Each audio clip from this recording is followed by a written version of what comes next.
What's up, brothers? Welcome back to the driveway where we have a lot of fun and interesting talks.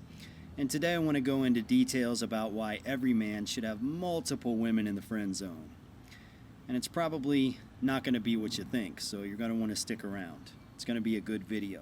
So let's get this show on the road.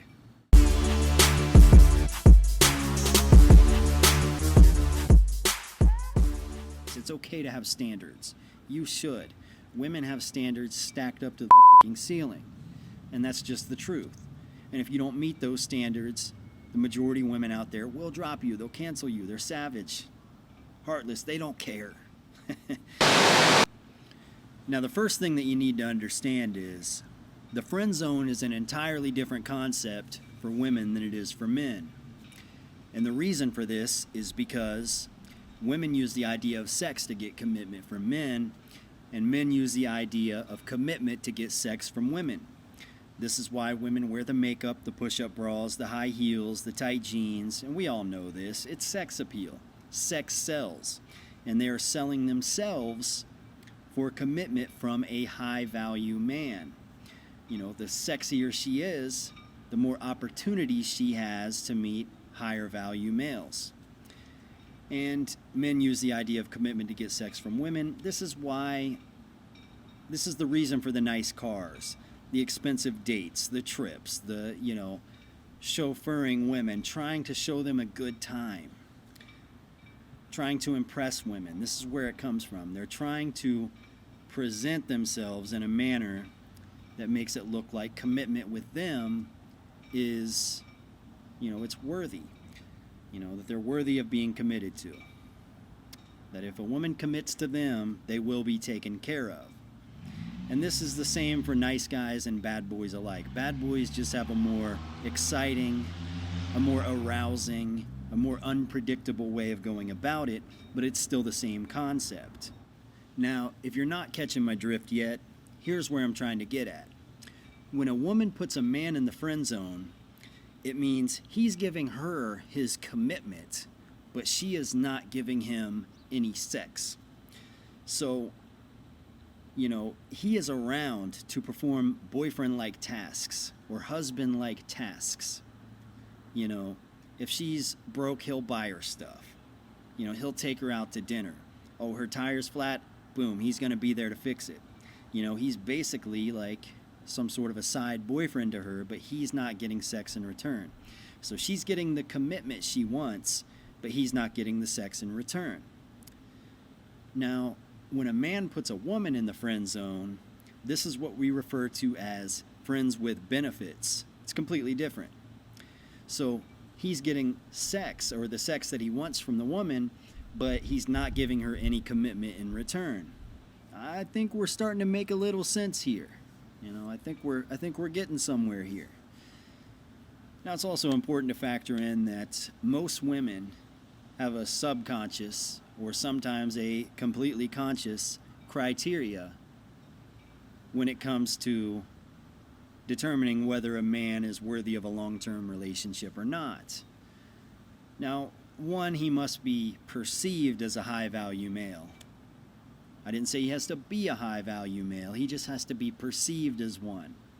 This is why he can be fresh out of jail with 2 felonies, but as long as she perceives him as a street king warrior god that will always protect and provide for her, then she'll still perceive him as a high-value male.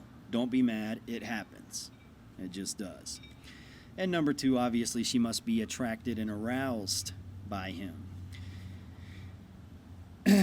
And a male's criteria for determining whether a woman is worthy of a long-term relationship or not is, number 1, she must be submissive.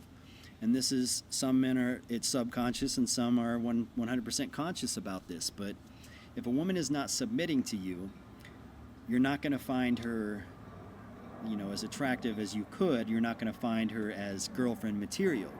You're just wired that way. Men are wired to be dominant. Women are wired to be submissive.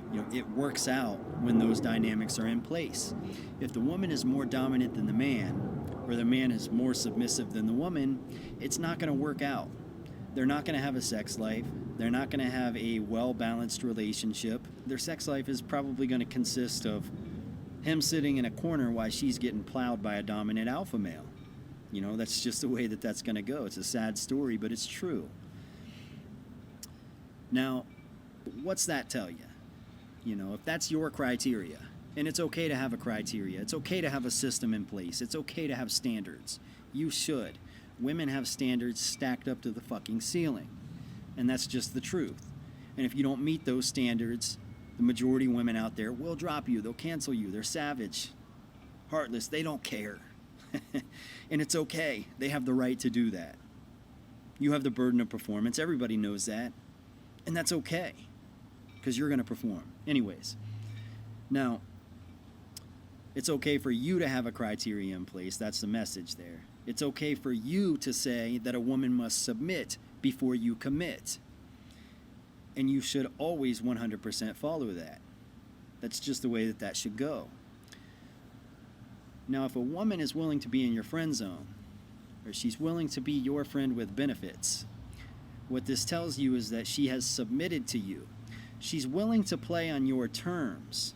It means she wants you so bad that even though she's not getting what she wants, she's still going to submit to you and give you what you want. Now, this should imply that she is ready at any given moment to step up to the plate and be your long-term girlfriend, be in a long-term relationship with you. You know, that's a clear implication. So just knowing that a woman is willing to be in your friend zone, that lets you know that she's willing to submit and she's worthy, potentially, of you committing to her. And the more women that you have in the friend zone, the more women you see as potential for long-term relationships, and that allows you to let the cream rise to the top, you know. And that's why you should have multiple women in the friend zone. It's a fairly easy concept. You know, it shouldn't be too difficult for you guys to grasp. And I think it can be helpful and useful to a lot of you guys. So that's about all I have for today, guys. I hope you found this video insightful and informative.